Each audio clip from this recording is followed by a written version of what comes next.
Good evening. I'm WAFF 48 First Alert Chief Meteorologist Brad Travis. 5 years ago today, about this same time, the deadliest and most destructive tornado outbreak in recent history finally came to an end.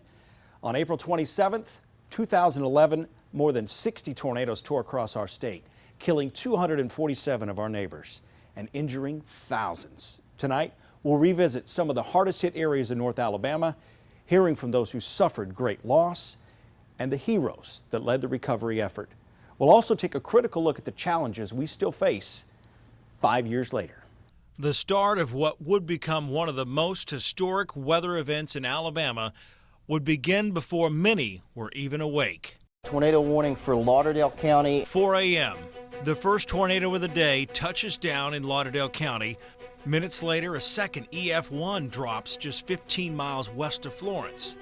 It tracks north, recording the first injury of the day. Still trying to figure out the extent of that injuries, although we're hitting at this point non-life-threatening. At 4 in the morning, I got woken up by the newsroom because we were under a tornado warning in Lauderdale County. The EF1 tornado picked up a vehicle, threw it into a church. So by about 7 in the morning, I already had 3 tornadoes that I had covered. It was just a wild day. We're not quite done yet. 5:48 a.m., 10 minutes before sunrise. An EF2 tornado hits Coleman County, crosses I-65 and travels towards Hanceville. The tornado claims the first victim of the day. If it hangs together and makes it into DeKalb County, that'll be coming in within an hour and continuing to track off to the northeast. Again, reports of widespread damage here at Coleman County. 6:58 a.m. By now, the storms have shifted to Sand Mountain. The area is pelted relentlessly for the better part of an hour as multiple tornadoes cut across the landscape. It's during this time a tornado touches down outside of Section, and then it barrels through Pisgah, killing one person and knocking out power for thousands more. It is far from over. 11:15 a.m. Low-end tornadoes begin hitting Madison, Morgan, and Limestone counties. These storms down trees and rip shingles from roofs. No one is injured or killed. The morning and early afternoon tornadoes would leave their scars, but despite the high numbers, many of the storms were much lower intensities. However, the storms brought low-level moisture and new boundaries for new thunderstorms to develop on. The stage was now set for an even larger tornadic event. 2:40 p.m. The first long-track tornado in North Alabama forms in Coleman County. The storm moves northeast, putting the town of Coleman and the over 15,000 people that call it home in the path of an EF4 tornado. Downtown Coleman takes a direct hit. Christ Lutheran Church is destroyed. So is the old Fuller Brothers Ford building. Debris flies from those buildings and crashes into cars parked nearby. Damage is widespread. As the storm barrels down Highway 278, a woman driving realizes moments too late the monster tornado is headed straight for her. I was on my way to work and I was coming down this highway right here and I had noticed the tornado off in the distance, so I thought that I was safe. Lauren Mino films the tornado from her car as it tears across Highway 278. It's not until the tornado takes a turn that she realizes the imminent danger. I just immediately flung it in reverse and tried to get out of there. With no ditches in sight, Lauren tries to outrun the tornado, but it's too late. I got fully turned around and started going the opposite way, but it was only like 5 or 10 seconds before the tornado had hit me. The tornado changes course and picks up Lauren's car. It's a terrifying moment that still haunts Lauren to this day. I just remember slamming on my brakes and just gripping the steering wheel. I really thought that I was going to die. Lauren is lucky. The tornado throws her car, but she walks away with minor injuries thanks to her seatbelt. The difference between life and death, just a few inches. A big tree limb came through the front and hit the headrest. If anybody would have been there, it would have been over for them. I was just really scared. It was a very scary situation that I hope no one ever has to go through. I didn't take it seriously. I should have, but I didn't. Lauren survived her run-in with this tornado, but 6 people in Marshall County would not. Meanwhile, on the western end of the state, another violent tornado sets a course towards Hackleburg. 3:05 p.m. The most violent and deadly of the storms forms in Marion County. It begins as an EF1 but quickly strengthens to an EF5, the highest on the tornado scale, with winds estimated up to 210 miles per hour. The Wrangler plant, the area's largest employer, is destroyed. The tornado levels homes, businesses, and schools in Hackleburg before tracking straight into Franklin County and towards Phil Campbell. At the same time, the other long-track tornado that hit Coleman is now ripping through Marshall County. The storm tosses farm equipment, gas pumps are ripped from the ground, and every home in its path is leveled. 6 people are killed in this tornado, including 5 members of one family. That tornado tracked just a few miles away from the home of WAFF 48 news anchor Mark Thornhill. It was strange because I don't go to Ruth every day, but I'd been there enough to know what it looks like, what it used to look like. And I said, I know it was here. I mean, where did it go? There are no trees. There were a third fewer homes. It looked totally different. The trees, that makes the difference in the lay of the land because we have very few of those left. Every day I'm reminded of it. And I guess it's because of everything looking so different. Debbie Head, who I talked with her the day it happened. And she was sitting in a home, one room of their home. It had 3 walls, no roof, and the wall that was missing was facing us toward the road. And she was sitting in there with her husband and some friends, and for all I knew, they were playing cards or drinking coffee and just talking about the day. It was one of those surreal moments. I'm going, this is just not something you see every day. She said, you know, we've lost loved ones in this area. We lost a precious family. 5 members of the Hallmark family were killed. Debbie had actually gone to elementary school with Ann Hallmark and loved this family dearly. So she said forgetting them would be wrong. It would be like they were never here. They didn't matter. And so she didn't want to do that. Ann loved flowers. And so these all bloom, all the shrubs bloom. The Long-Term Relief Committee, it was their thoughts to plant these trees as memorials. I just kind of embellished it a little bit. They planted 5 trees around this garden, 1 for each member of the family who passed away that day. And they actually got some plants from the Hallmark's property and planted it within this little garden where people can just come and meditate and think about the lives lost. And there's a plaque honoring them. Those of us who survived owe it to those who didn't to never forget. God bless the memory of the Hallmark family, Philip, Ann, Shane, Jennifer, and Jaden. April 27, 2011. We look out occasionally and there'll just be someone sitting on one of the benches, and it makes me feel good that they realize that they are welcome. This is Ann's, this is not mine. This is a way for her and the community to help keep these people alive. They don't want to forget that. They don't want to forget that part of this. Every time I drive by and just glance over at the plaque that we've got up there, there they are, right there. It makes me feel like I've still got a connection to my friend. She was a happy, positive type person, and I want to be like Ann. She left me feeling better. Her positive attitude just ignited me. Instead of me comforting her, she actually comforted me. I am more grateful now than I was then for life. Life is to be treasured, and the little things like the color of flowers and the sky being blue. People need to stop and smell the roses because it can end in a heartbeat. It can happen so quickly and be gone so quickly, and yet the after effects last for years, last for a lifetime. You realize that life is precious. Coming along means adjusting, and everything now is an adjustment. You know, it's not like it was, and it never will be. Life can be gone in a heartbeat, like I said, and I think we're all in it together. We're not by ourselves here, we're all in it together. The Ruth community is not the only one devastated by this outbreak. As this storm is barreling through Marshall County, the town of Phil Campbell prepares for a direct hit from the tornado that just leveled Hackleburg.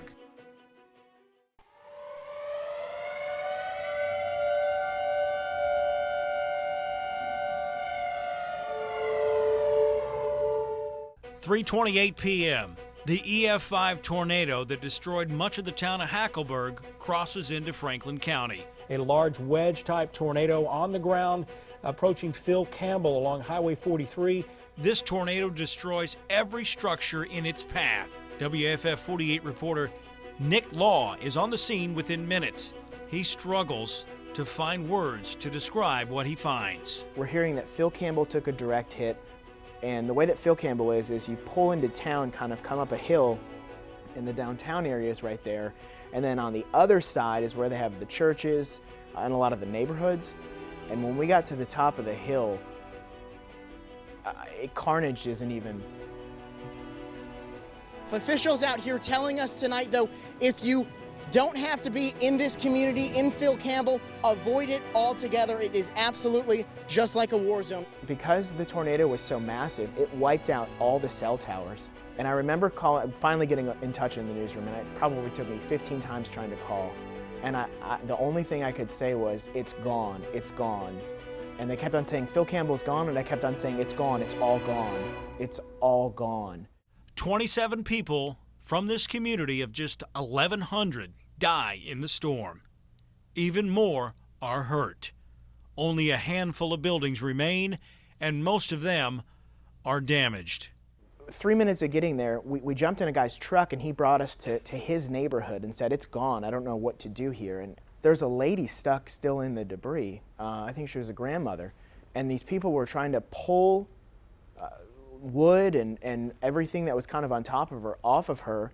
And I had to go flag down a deputy to get an ambulance there because she was in real serious health. And we learned a couple days later that she ended up passing away. And it's still really tough. The community needs hope, and it comes in the form of a man who lost his home and his church in the storm, Pastor Chris Burns. When we were standing in the glass door, the sliding glass door, and we saw the wind just stop. We're diving into the hallway, the glass is breaking, and the wind is just begins to howl, unbelievable. And my thought was, just try to take my arms and wrap around them and keep them safe. And the next thing I know, the walls start to fall on us. Once we pushed out of and crawled out of underneath the walls, I kind of had an idea that because the house was so close to the church, that the church was gone also. Is it hard to look at the slab? Where Chris's church sat, you know, it was really ground zero of kind of the start of our coverage, because it was a church that's now a slab. When you live through something like that, and you think to yourself, what just happened? And then you realize, hey, wait a minute, I'm not just someone else. I'm a preacher too. You gotta really live out that faith. Here's a pastor who's lost his church, who's lost his home, whose family is, you know, shaken from all of this. Part of me wanted to just pack my little family up and go back down to, back to Ardmore, where we had a small piece of property. And instead, Chris and his family said, no, we're staying here. We need to be the anchor here. We need to be the church. We'd been pastoring 8 months. This is the first church we'd ever been pastoring at. We'd worked in church. We'd been on staff at other churches, but this was the first church we'd ever been truly responsible for, I remember when he said, we're still going to have church on Sunday. And I'm thinking, you don't have a church left. You don't even have pews. You don't have chairs. You don't have music. What are you going to do? And he said, the church isn't here, but we're here. The church is here. Here's a man who doesn't even have a house anymore, and he's ready to preach on Sunday. Today marks the point that we say we are taking our next step forward. How important was it then to have that first service after that Sunday? It was a make or break. Either we were going to live out what we've been preaching for the past 8 months, or we're not. It was just what Phil Campbell needed. Phil Campbell needed hope when there was no hope. Phil Campbell just needed inspiration. I started drawing out plans for a new church, or a new building. I'm sorry, a new building, because my church is not my building. And there's a shot of the camera kind of panning down on the cross, and people had, put messages on the cross, and that cross is still there. And I asked Chris about that. I said, why is this cross still here? I wasn't ready to see the cross when we came back and visited. Moving that cross from that position, to me, symbolized bringing that old up into this new, that bringing the destruction up into the new building. And sometimes the best thing to do is leave a memorial where it's at and then move forward. It's great to see where they've come. They're in a new building now. They have everything and more than he said they could ever imagine. We went from a building that the total of the two buildings was about 2,500 square feet to a building that was 10,000 square feet.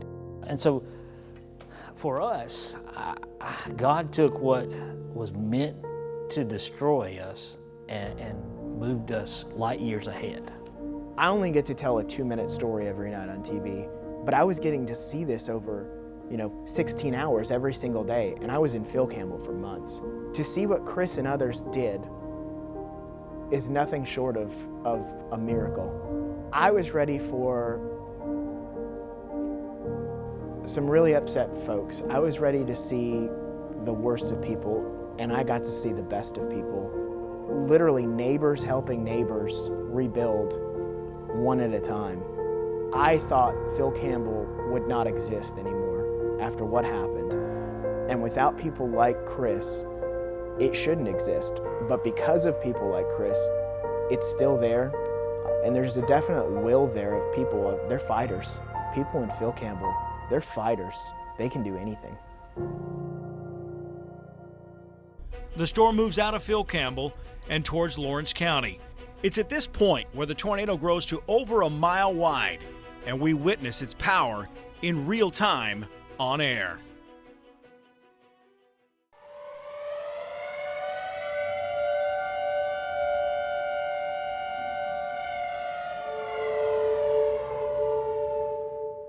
A deadly EF5 tornado, the same one that leveled Phil Campbell, races towards Limestone County, crippling communities and vital infrastructure. We had damage in Mississippi, Alabama, Tennessee, but this area in particular was probably one of the most hardest hit areas. Phil Stovall, a general manager with the Tennessee Valley Authority, remembers first hearing about the power catastrophe. Basically from the Decatur, Athens, Hartselle corridor, all the way to the Georgia line, the transmission system was decimated. It's the most damaging storm in TVA history. More than 100 transmission lines down, 850,000 people without power. Perhaps one of the most dramatic moments of our coverage that day came when we could finally see that massive EF5 tornado that had ripped across Phil Campbell and was headed into Limestone County. We clearly saw it on our Alpha camera network. We were only able to see this view for a while because soon the 160-mile-per-hour winds took out the camera and our Doppler radar. The tornado begins the deadly track through the most populated area in the Tennessee Valley. Well-constructed homes are obliterated. Families in these neighborhoods huddle, hope and pray as the walls explode around them. WFF 48's Elizabeth Gentle saw the sun come up over Limestone County the next morning. First light, Limestone County.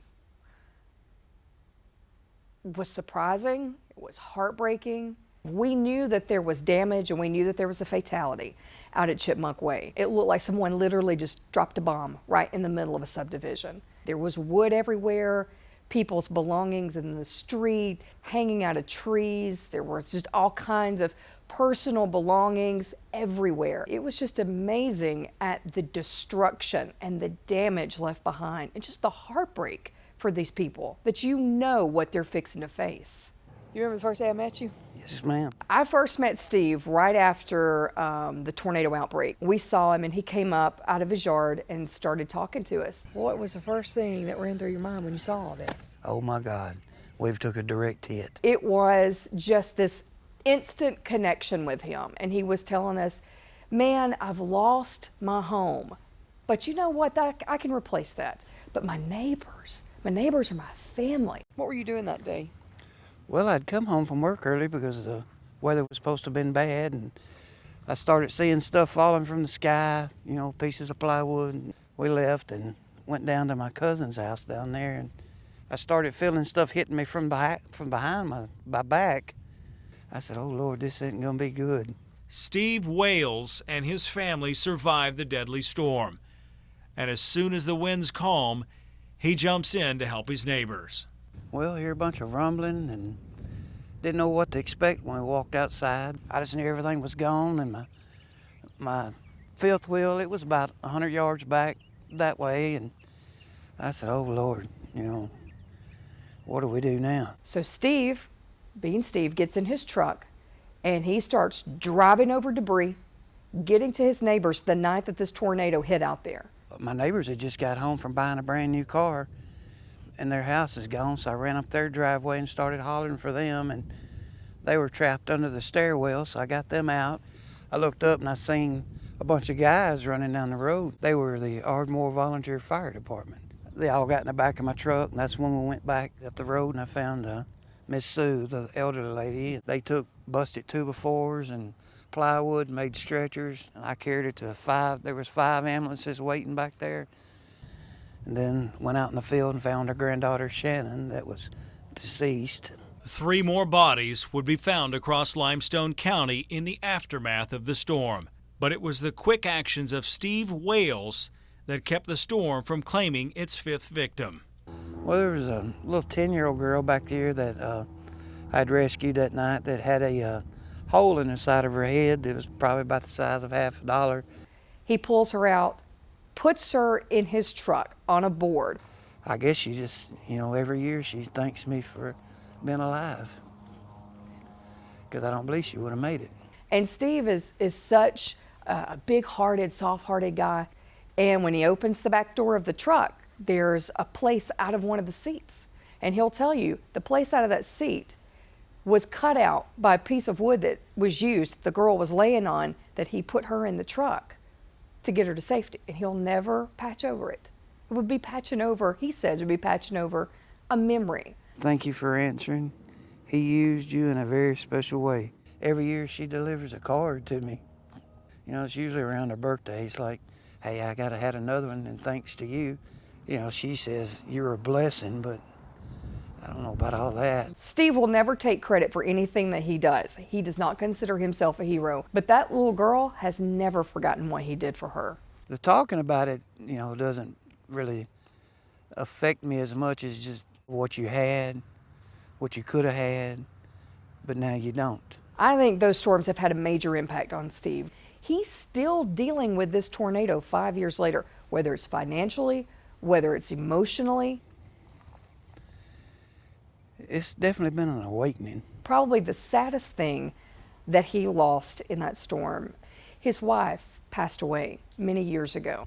I took her dress and had it vacuum sealed. And he said he searched the woods and he never could find it. And so that's a piece of him that he'll never get back. When someone dies, you know, you have everybody congregated at your house, and days go by, and then more days go by, and then you're by yourself. You know, it's the same way with someone that loses somebody, that when you got that moment when you're all alone and you say, wow, this really, really did happen. The threat now shifts to Madison County and Anderson Hills, the same community that took a direct strike years earlier. Rescue teams will work throughout the night to try to recover any survivors and unfortunately recover any victims that may still be unaccounted for. WAFF 48's Kim Essex covered that 1995 tornado and the 2011 storm. She introduces us to the family that believes April 27th strengthened their faith. I got that country feeling here in this area. and it's a warm and friendly neighborhood. We knew our neighbors, and neighbors care about one another, and it was just a phenomenal environment to live in. Jacqueline and Oliver Shipe have very uplifting personalities. Very religious, very spiritual people, very family oriented. They have a huge combined family. She still works, she owns a business, and he retired from the education field. I was on an airplane, flight from here to Istanbul, Turkey. I was watching CNN News, and they talked about tornadoes in Tuscaloosa. And I just was thanking God that our home was 3 hours away. During that day, I was upstairs in my office, and I heard the sirens go off, but I had gotten used to them. And I got a call from our grandson who lived with us from the middle school at the time, and he told me that they were closing school and that could I come get him, and I said yes, when? And he said right now. Now normally if you're in this area and a storm is coming, probably the first thing you do is say, we need to go home, son, we need to hunker down, the storm is coming, we need to be out of the elements, if the storm does come. And on the way from the school, I had promised him to get him some new tennis shoes, and he said, Granddaddy, can we go to town to get those new shoes? And I said, yes. He said, I don't like to disappoint kids, and I promised him that I would get him the shoes. And so we went to town to get the shoes. I think it was the Holy Spirit that led us to town, and we were in town getting the shoes. And so he said on the way back, they got as far as, I think the Harvest House was, I think they were diverted. They would not allow them to come back into the neighborhood. And then there was a young lady who was crying, and I went over to her and sat down with her and asked her what was wrong. She said, I have no family here. I live right down the road from the Harvest home in a subdivision. And she said, I don't know if my home is still there.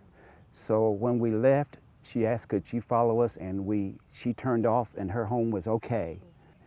And when the headlights got to where our home was supposed to be, there was only a piece of home. And I looked across the street, and there was our roof of our home was over at the neighbor's home. And that's when I text my wife to tell her that our home is gone. And I said, well, Mr. Shipe, even if you were home, you have an underground shelter. Surely you would have gone in that underground shelter. And he said, no. Would have been in the home because, again, the sirens went off so frequently and nothing ever happened. And so you get just used to the sirens, and we wouldn't have gone in there. We would have been in the house. And he said, and that is nothing but God that, allowed us not to be in that home. I'd been praying on the plane because I still didn't understand what this means, my home is not here. And when we drove up and to see all the people who had rallied around my husband and grandson and our home was overwhelming. I know I asked them at least 2 or 3 times, well, what about your possessions? What about your house? But I really never got them to say, we were so devastated that we lost our home and, all our possessions and I said, well, what about pictures? I mean, they just wouldn't even concentrate on that. So I think that speaks to the kind of people that the Shipes are. God is good. He is good. And even though we lost some material things, He has blessed us with a home that we think is better than the one we had. We still have the memories, so we haven't lost anything that we didn't regain. Faith would play a part in another story just a few miles away, where a family was left reeling with the loss of a husband and father.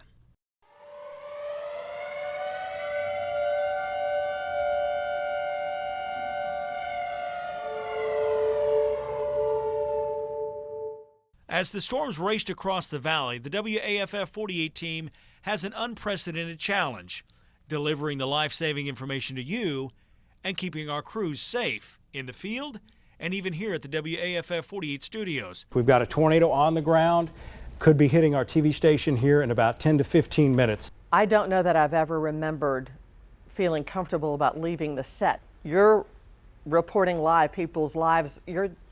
You're there and they're depending on what's coming out of your mouth.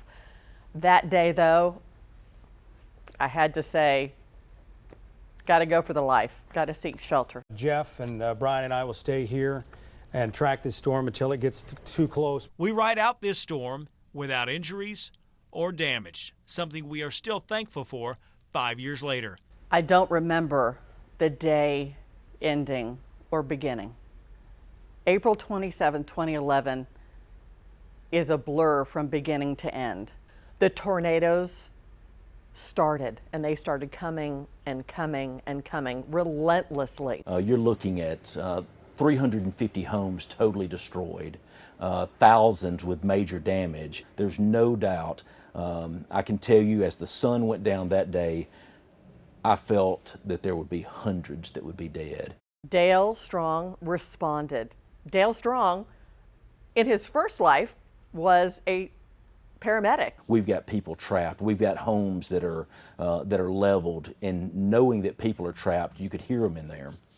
And I said, okay, we've got to transport a lot of people. He tries to travel down these roads, and they're completely blocked by trees and debris. He's thinking to himself, what am I going to do? He looked around him. He happened to be at Sparkman High School. He was in a bus lot. Dale Strong got lucky that day. There were probably 25 to 30 buses, and all of a sudden this bus has the keys in it, and I said, let's roll. Who knew a big yellow school bus would be the heavy-duty equipment he needed to get through to these devastated neighborhoods? This bus right here went into the mouth of where this tornado had hit. He knew the ambulances couldn't get in there. What did he do? Opened the back of that yellow school bus and started loading up the injured. We were loading them on the bus, putting them on top of the seats, and we drove that bus and unloaded onto the ambulances that were waiting. These were people who were totally broken up, critically injured. Everybody that was on this bus lived. When you go back and you look at things that went right that day, I'll promise you the bus situation was one of them. Madison County lost 9 people that day. There were so many in desperate need, but there was one particular family who he helped out in the harvest area. He had loaded up 2 children who belonged to the Magaha family. The mother is there with them, and I said, is there anybody else that because we're fixed to have to go. Lisa Magaha got on the bus that day and said, my husband Ronnie is dead. He died protecting all of us. Don't let him stay out in the rain all night. He went back out. He got a county vehicle and he loaded up bodies. As we went down County Line Road, there was a total of 3 bodies that were picked up and were taken to the funeral home, and hopefully that will help with those families knowing that we did everything we could. The Magaha story touched my heart, and I wanted to find out how she was. I wrote a text to Lisa Magaha, or who I thought was Lisa Magaha, a really nice text, thinking that I would get a phone call back. 4 hours later, I got a phone call. It wasn't Lisa Magaha. I was blown away when I found out who this man was. This man called me. He said, I'm not Lisa, but I want to know her story. I knew that her name was Lisa. I knew that something bad happened, but I never really could put 2 and 2 together of what it was. I told him her story, and he said, well, there was a reason that I got her cell phone after she turned it in and moved away. He said, Liz, I'm a pastor. I have answered Lisa Magaha's text messages over the last 4 years from people who wanted to wish her well, from people who were praying for her. Thank you for answering who Lisa Magaha is. I've seen the difference that God can make in people's life when they're sad and when they're grieving, and I know in my life personally, people have reached out to me and helped me in times of need and in times of sadness, and so I just thought, well, I know that God's love is greater than any love man can give, so if I can show them a little bit of God's love by just some kind words or prayer, then maybe that would help. I worked really hard trying to find Lisa Magaha, where she lived now. I got a hint from this pastor who now lives in North Carolina. He said, I keep getting text messages from Oak Harbor, Washington.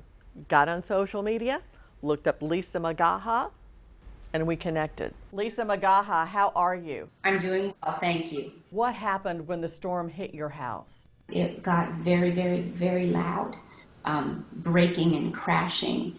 you know, as I crawled out, that's all I saw was a son who could not move, a husband who was trapped beneath a huge pile of rubble with the chimney, you know, wedging him, and our daughter, you know, trapped beneath him. And I could not shift the rubble. You know, I could not pull my daughter out. I could not lift that off with my husband, though that was my dearest wish. You stayed with him and you talked to him. What did you say to him in those 2 hours before help arrived?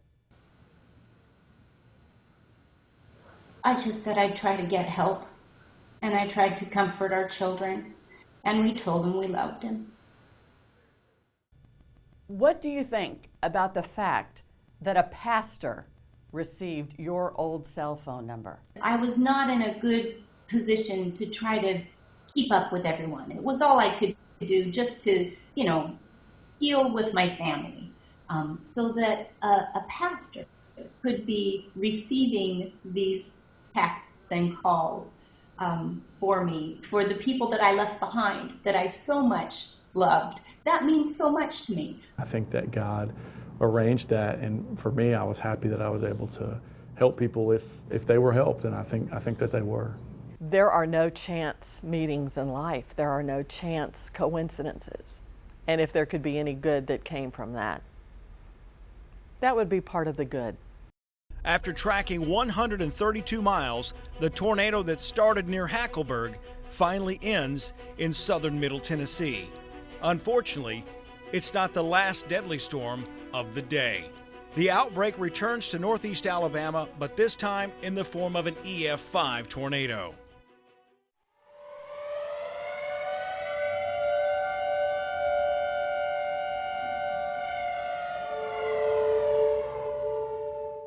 "4:01 p.m. Nearly 9 hours after the area's first tornadoes of the day, the destruction returns on an entirely new scale. 3 small tornadoes merge to form an EF4 north of Section. Trees are splintered, homes are wiped away. Pisgah takes its second hit of the day. A mile-long storm ends just past Flat Rock, killing 14 people. 5:05 p.m. Stevenson and Bridgeport brace for another EF4, now ripping through Jackson County. The storm exits Alabama after 20 minutes on the ground, claiming the life of another victim. 6:19 p.m., 1 hour before sunset. David Hairston and his wife are returning home after checking on friends and neighbors already impacted by the morning storms. He doesn't yet realize he and his family are now directly in the path of one of the day's most deadly tornadoes. We'd been home about 10 to 15 minutes, and I walked out on the front porch, and there the tornado came. I had just enough time to call my mom, which lived right behind me, in another home, and she had no storm shelter. I said, "Mom, just lay down in front of the couch. I don't have time to come get you." When the storm, I heard everything was over, I came out, and we still had about 2/3 of our house. It tore and knocked the rest of it almost off the foundation, tore the roof. It was about to come off. But I came out and started looking for my mom. She was about 200 or 300 yards back up in the field, and her house torn all to pieces except part of the floor, and it was laying on top of her. And of course, she had died during the storm. She was 90. The EF5 tornado carves a line from Lakeview to Cartersville, leaving 25 dead in its wake. WAFF 48's Margot Gray reports on the destruction over the following days. None of the pictures that I had seen before of what tornado coverage looked like would do anything justice seeing it in person. Henniger, Sylvania, Rainsville, every single one of those communities looked the same. The community feels like they had to step up because they weren't seeing state assistance, county assistance as fast, so the community really has now taken on the job of feeding all these folks. In the days following, you started to hear the familiar sound of a chainsaw running nonstop in the metro area. But then when you went out to Shiloh or Sylvania or Pisgah, you didn't hear anything. All you saw was people still digging through their houses, still trying to get things together. They were at the bare minimum at that point, just the basic level of just trying to collect things. You needed your community at that point. David Hairston, now dealing with the death of his mother, is one of many who now find themselves homeless. It's a problem that inspires others to jump to action. We had worked together in some previous storms, but never on this kind of scale. If I had all of that work laid out in front of me right now and said, okay, this has got to be done, and it's got to be done in this amount of time, and it's got to be done with this amount of money, I'd say there ain't no way. 428 homes are destroyed across DeKalb and Jackson counties. Reverend David Patey, Roger Haney, and the rest of the Long-Term Recovery Committee take on the monumental task of helping rebuild. People just came in. It was amazing. The volunteers came from 27 states and Canada. There was 371 groups, which was a total of 3,911 people. People came in here and genuinely cared about them, and you could just see a change in their life, and you could see hope, you know, coming in where maybe you couldn't see it before. It was amazing how that when we needed a group of sheetrockers, somebody would call and say, hey, we've got a sheetrock group that's needing something to do. Can we come help y'all? And that happened over and over and over. And that's why we say it's a God thing. We got the right people at the right time, and over again we saw those kind of miracles. Over the next 3 years, the volunteer group repairs more than 170 homes and builds 38 new homes from scratch, including a new home for David Hairston. Had it not been for faith, we couldn't have made it, both of us. And it made our faith much stronger, much stronger. God just, I think he really puts a lot of emphasis on good things coming out of what we see as totally bad. It's just such a love that people have. But when you're in trouble, there's a special bond in people on Sand Mountain. And I think in Alabama probably, because it happens that way everywhere. You know, when you're in trouble, you have friends and neighbors who's going to come in and just love on you. And that's what they did to us. They just came in and loved on us. April 27, 2011 was one of the darkest days in our state's history. I have a different appreciation for storms, and also I don't like storms. But despite the damage and loss of life, communities across North Alabama rallied to help their neighbors in need. I saw people coming together to help people that they didn't know. We were battle tested during that tornado in 2011. We passed the test. Everybody was on their game. Everybody was the best they could be in the worst of circumstances. Now, 5 years later, the question remains, are we any safer? The entire community sort of looked back and said, we've been dealing with tornadoes forever in the valley. However, we have some things to correct. Our technology is better. WFF 48 installed a 1 million watt radar after the outbreak. This tracks storms even farther to the west, gives you more time to prepare, and allows us better resolution when tracking developing tornadoes. You have to respect these tornadoes. Our infrastructure is stronger. We've spent close to $200 million upgrading our transmission lines. We've added 13 different customer connection points. That gives us a diversity that if we had this happen again, we'll have more ways to get power into the communities. And our warning systems are better than ever. Text alerts straight to your phone or tablet, digital siren systems that only sound when your area is threatened, and weather radios that can be programmed for specific alerts. We live in the Tennessee Valley, you know, it's tornado central, you know. The tornadoes will come, and despite our advances, it will be the intangibles that make us the strongest. I don't know that we really understood the skill set of this community and what all of those little pieces of the North Alabama puzzle, once put together, could really do. I'm sure there'll be another April 27th one day. I hope not. But it is the South. It is Alabama. You never know what will happen. It's impossible to say if we'll ever see another outbreak like April 27th, 2011. But severe weather in Alabama is a reality we all face. Have a plan. Stay alert. Take action. We will still be here doing all we can to keep you and your family safe.